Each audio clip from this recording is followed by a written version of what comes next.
Estamos caminhando no nosso curso dinâmico de Filosofia da Educação e Pedagogia. É agora o terceiro vídeo desta parte introdutória e eu quero falar com você de uma frase que a gente sempre usa no mundo da educação. Parece que ninguém está fazendo nada. Bom, há um episódio no Evangelho de Cristo onde os apóstolos eles se incomodaram com a cegueira de um jovem que nascera assim. De quem era a culpa? Nós sempre nos perguntamos. De quem é a culpa de o sistema de ensino estar assim? De quem é a culpa desse menino que está desse lado da ponte não ser alcançado? Nós procuramos saber quem é o culpado. Cristo teve que passar por uma situação dessa quando trouxeram a ele um menino cego.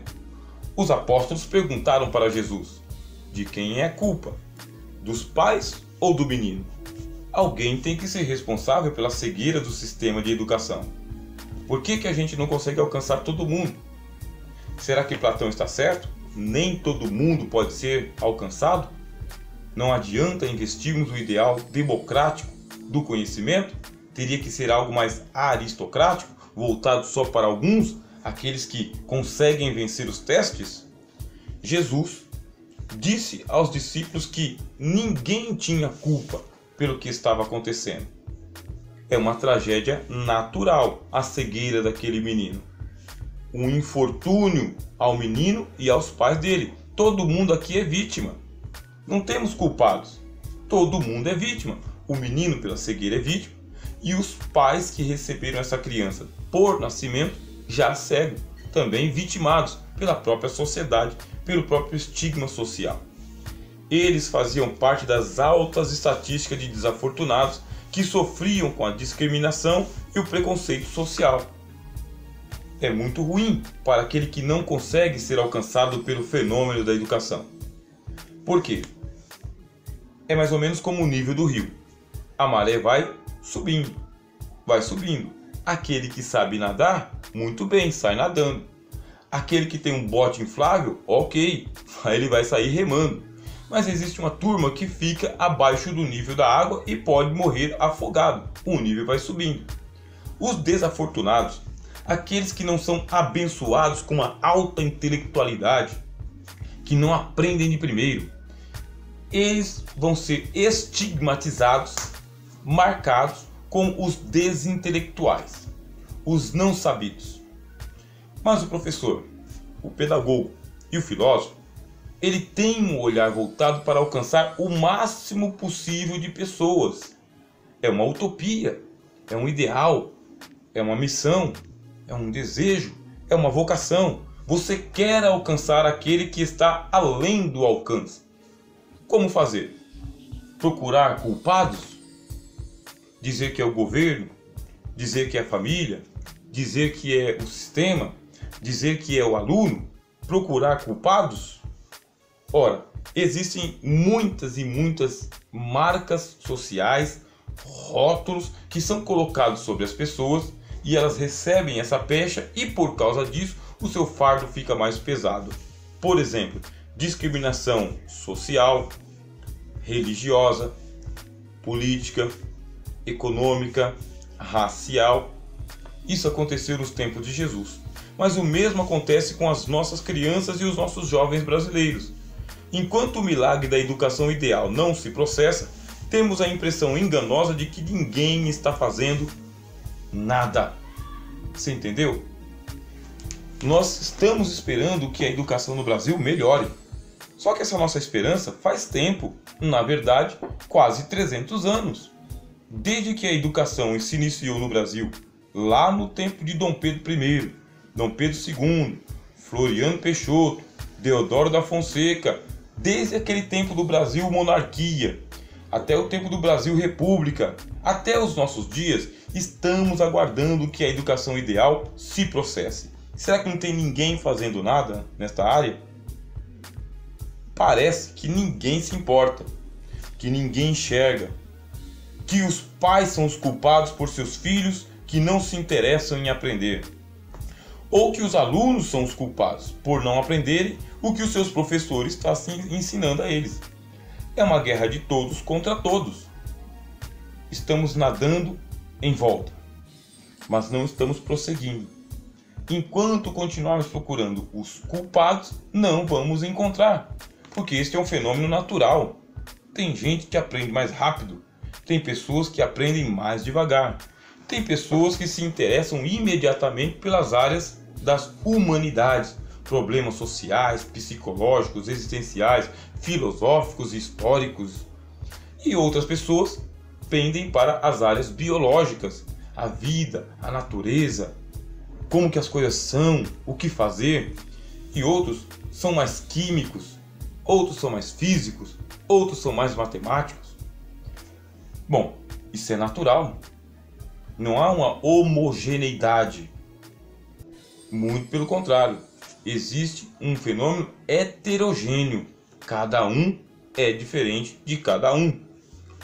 Os professores, por mais que se especializam em curso de pós-graduação, jamais são competentes para ensinar esses megablocos de pequenos grupos compostos de minorias, homossexuais, afrodescendentes, portadores de necessidades especiais, jovens com liberdade assistida, além dos religiosos, apolíticos, analfabetos funcionais. O fato de haver todos esses alunos homogeneizados em uma única turma, em nome da inclusão social e de não preconceito às diferenças, é irrelevante para os medidores da educação. O que isto quer dizer?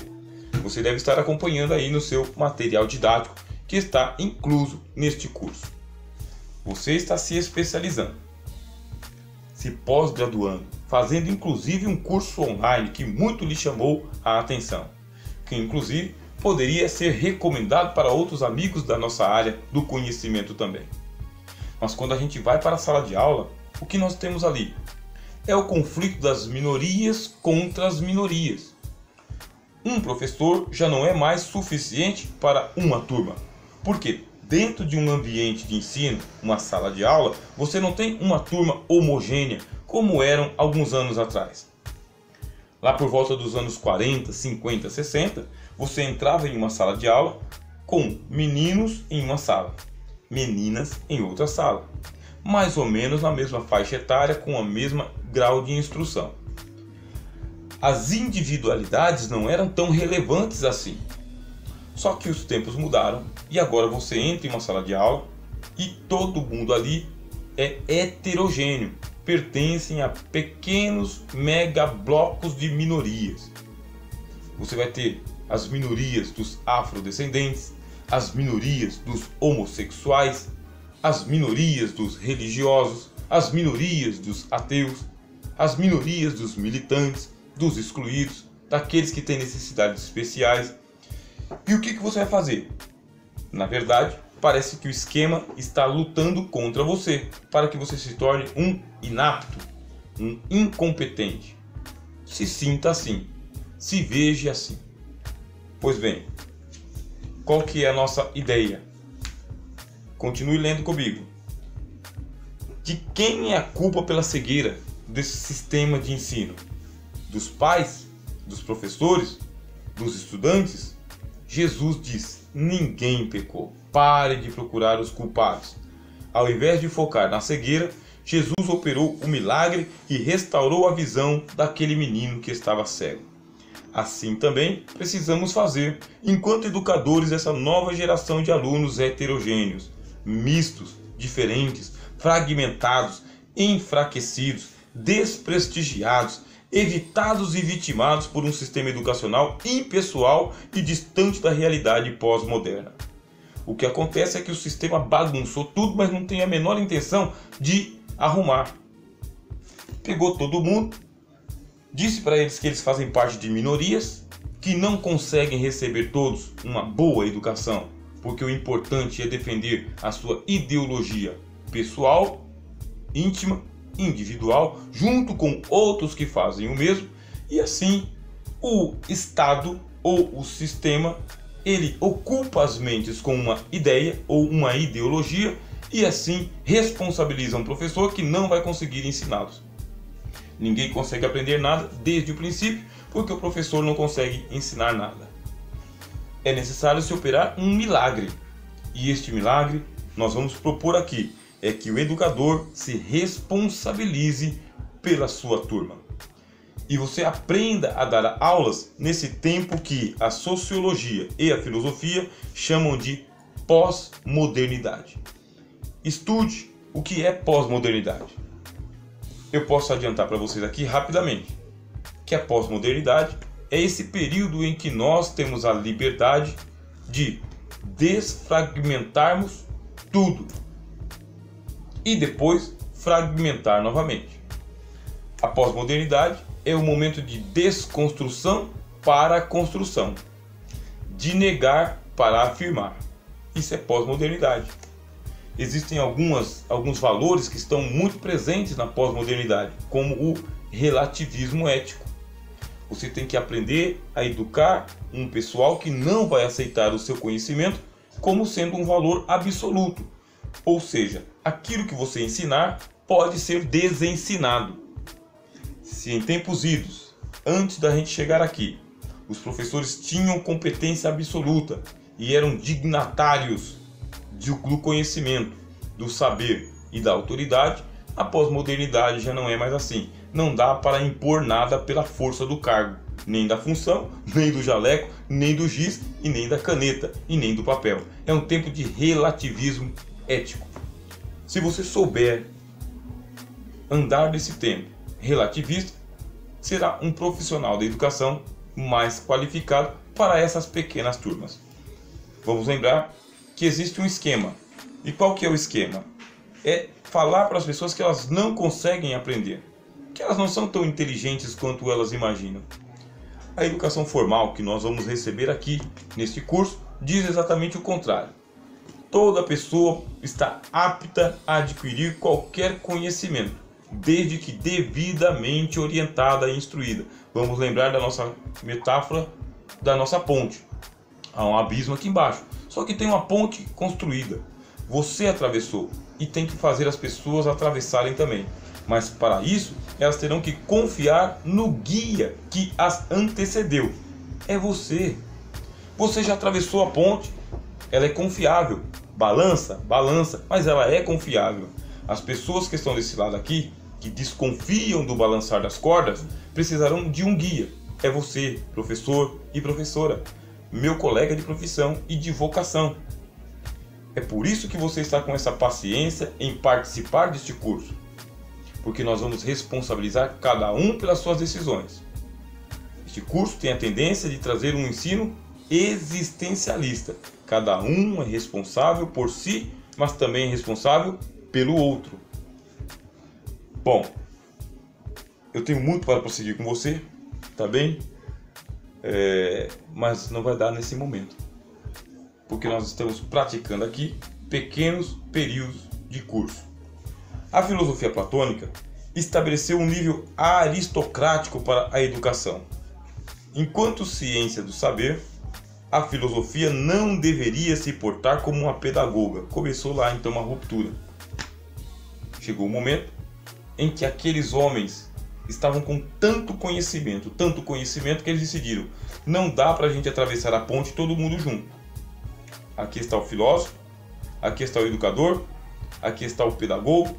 Os três estavam caminhando por cima da ponte para alcançar esse cidadão, esse menino e essa menina deste lado. Em determinado momento, Platão disse: não adianta nós atravessarmos nós três. Não adianta. É necessário que somente um ou dois atravessem a ponte. E o que fez a filosofia de Platão? Disse: vai você, pedagogo. Vai você, educador. Nós não. Nós vamos ficar desse lado da ponte. Depois que vocês atravessarem e convencer esses meninos de que nós estamos aqui, que eles podem atravessar a ponte e chegar aqui, aí nós vamos fazer a nossa parte. Isto é, a filosofia começou a se desincumbir da sua responsabilidade em educar todo mundo, somente aqueles que já tivessem a ousadia de atravessar a ponte. Neste exato momento, o que é que eu estou fazendo? Será que eu estou desse lado da ponte ou será que eu estou atravessando? E você, o que você está fazendo? Está desse lado da ponte ou está atravessando? Ou já atravessou e está com essa meninada aqui? Platão está dizendo o seguinte: nós temos agora um ideal aristocrático de educação. Não podemos fazer o papel do pedagogo. No próximo vídeo nós daremos continuidade tá bem? Acompanhe todas as nossas aulas, pegue aí o seu material didático, faça os apontamentos como eu estou fazendo, usando as canetas aqui, porque nós estamos estudando. E é um curso livre. É um curso livre, mas é um curso muito bem elaborado. A minha intenção é auxiliar você, amigo de profissão, colega de vocação, para que você se esmerilhe na arte do conhecimento de como alcançar a turminha que está do outro lado. Sou o professor Rogério de Souza e recomendo, entre em contato conosco pelo WhatsApp 11 99947 4330 para que a gente possa prosseguir junto e tirar as dúvidas de todos. Satisfação, até o próximo vídeo.